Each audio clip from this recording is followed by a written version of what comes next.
Halo Pedikers, pandemi COVID-19 telah berakhir. Sebuah titik terang bagi rencana liburanmu yang sempat tertunda. Bukan hanya liburanmu, banyak hal yang harus tertunda karena pandemi. Salah satunya adalah FIFA Piala Dunia U20 yang harusnya dilaksanakan pada tahun 2021 harus mundur 2 tahun. Indonesia sebagai tuan rumah dari perhelatan internasional ini sudah menetapkan 6 stadion yang akan digunakan. Lantas stadion apa saja kah? Mari kita bongkar.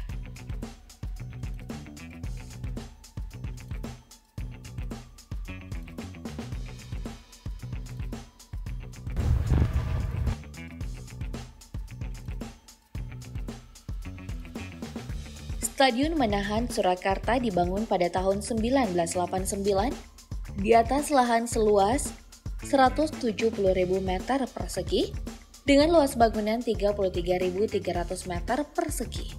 Pembangunan stadion ini rampung pada 1998, lalu pada 2008, stadion ini ditutup untuk dilakukan renovasi yang menelan biaya hingga 1,6 miliar rupiah. Dalam menyebut Piala Dunia U20 yang akan diselenggarakan di Indonesia, stadion ini kembali direnovasi pada Agustus 2018 dengan biaya 301,3 miliar rupiah.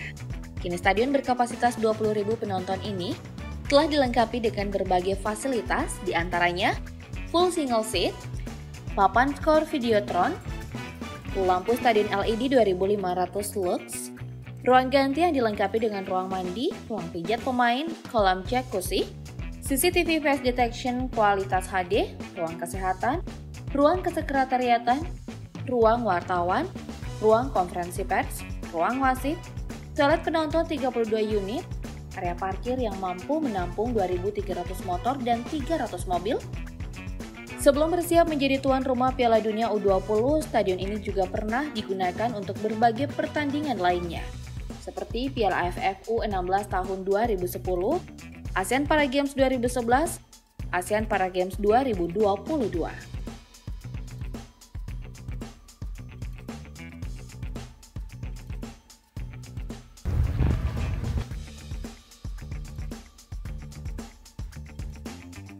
Dengan stadion satu ini tentu saja akan menjadi tuan rumah Piala Dunia U20 mendatang.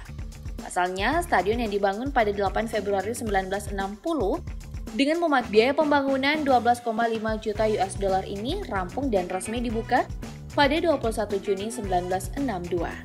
Selain itu, stadion berkapasitas 78.193 penonton ini dilengkapi dengan berbagai fasilitas seperti papan skor Videotron, lampu stadion LED yang sesuai dengan standar FIFA, ruang ganti pemain, CCTV kualitas HD, ruang kesehatan, ruang kesekretariatan, ruang wartawan, ruang konferensi pers, ruang wasit, toilet penonton.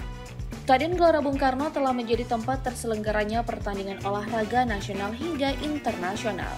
Seperti tuan rumah Pesta Olahraga Asia tahun 1962 dan 2018, tuan rumah Pesta Olahraga Negara-Negara Berkembang tahun 1963, tuan rumah Pesta Olahraga Difabel Asia tahun 2018, tuan rumah Pesta Olahraga Asia Tenggara tahun 1979, 1987, 1997, dan 2011, tuan rumah kejuaraan atletik Asia tahun 1985, 1995, dan 2000, tuan rumah kejuaraan U19 AFC tahun 2018, tuan rumah kejuaraan klub ASEAN tahun 2003, tuan rumah tur pramusim Asia tahun 2012, 2013, 2014, dan 2015, tuan rumah ASEAN Dream Cup 2014.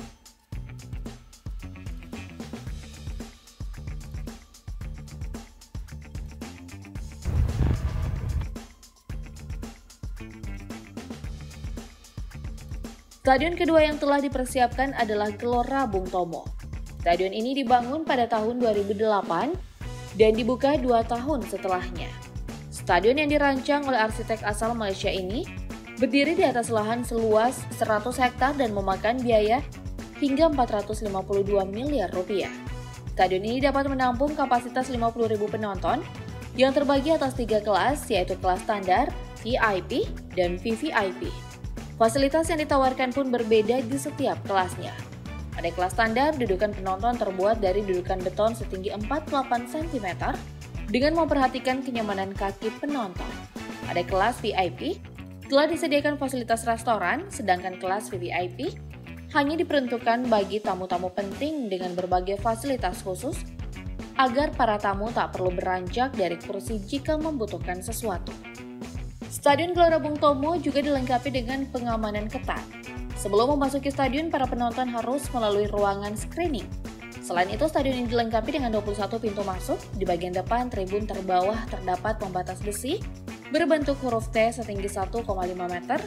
Juga terdapat parit pemisah selesai 3,75 meter antar tribun dan lapangan guna mengurangi kemungkinan penonton untuk mengakses lapangan.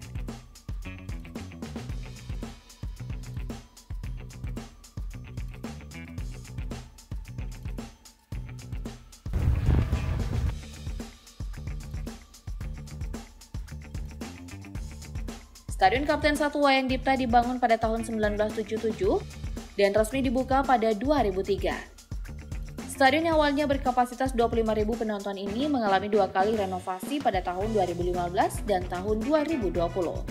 Renovasi yang kedua dilakukan untuk menyambut perhelatan Piala Dunia U20 ini menelan biaya hingga 152,9 miliar rupiah. Stadion ini menyediakan 5.000 kursi tunggal yang mengakibatkan penurunan kapasitas penonton menjadi 18.000 penonton. Kursi tunggal yang terpasang adalah kini sentul series di tribun VIP. Adapun rinciannya adalah 3.332 buah kursi reguler dengan 30 unit kursi pendamping difabel, 160 kursi untuk media, 1.310 kursi VIP, 160 kursi corporate box, dan 8 kursi royal box. Selain itu, kapasitas lampu wheel of play dinaikkan menjadi 2.400 lux sesuai dengan standar FIFA.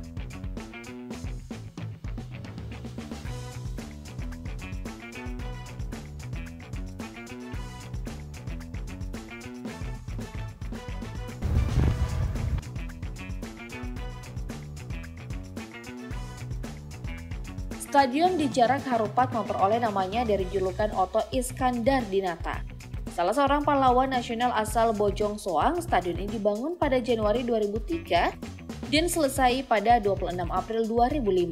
Pada awal pembangunannya, stadion ini menelan biaya sebesar 67,5 miliar rupiah.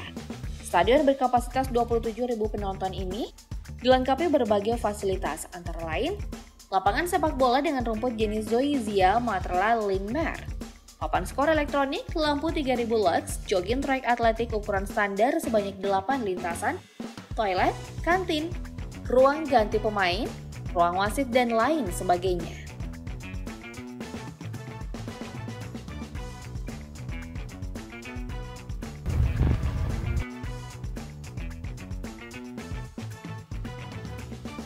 Stadion Jakabaring Palembang adalah stadion selanjutnya yang akan menyambut para pemain yang berlaga di Piala Dunia U20.